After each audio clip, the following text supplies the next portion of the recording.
U.S. Secretary of State Marco Rubio has now said that he will be meeting with the Denmark leadership next week to discuss Greenland.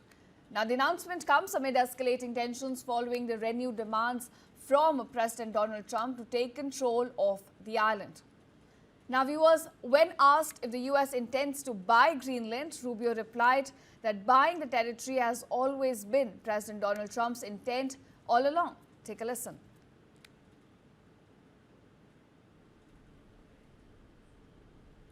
Talking about this since his first term. The U.S. intend to buy Greenland. Can you clarify your comments to lawmakers this week? Well, that's always been the president's intent from the very beginning. He said it very early on. I mean, this is not new. He talked about it in his first term, and he's not the first U.S. president that has examined or looked at how could we acquire Greenland. There's an interest there. But so I just reminded them of the fact that not only did Truman want to do it, but President Trump's been talking about this since his first term.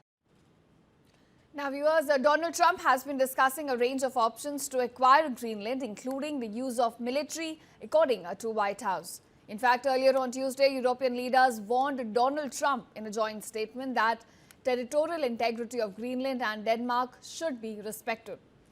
Rubio further said that the U.S. has a three-step plan for Venezuela that will begin with stabilizing the country first after the U.S. forces seized leader Nicolas Maduro on Saturday. Now, further, it will also ensure that the U.S. oil companies have access to the country during a recovery phase, finally overseeing a transition.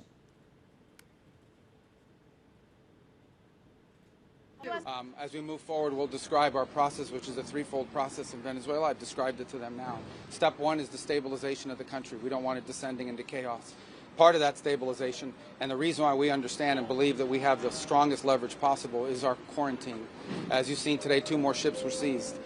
We are in the midst right now and in fact about to execute on a deal to take all the oil. They have oil that is stuck in Venezuela. They can't move it because of our quarantine and because it's sanctioned. We are going to take between 30 and 50 million barrels of oil. We're going to sell it in the marketplace at market rates, not at the discounts Venezuela was getting. That money will then be handled in such a way that we will control how it is dispersed in a way that benefits the Venezuelan people, not corruption, not the regime. So we have a lot of leverage to move on the stabilization front.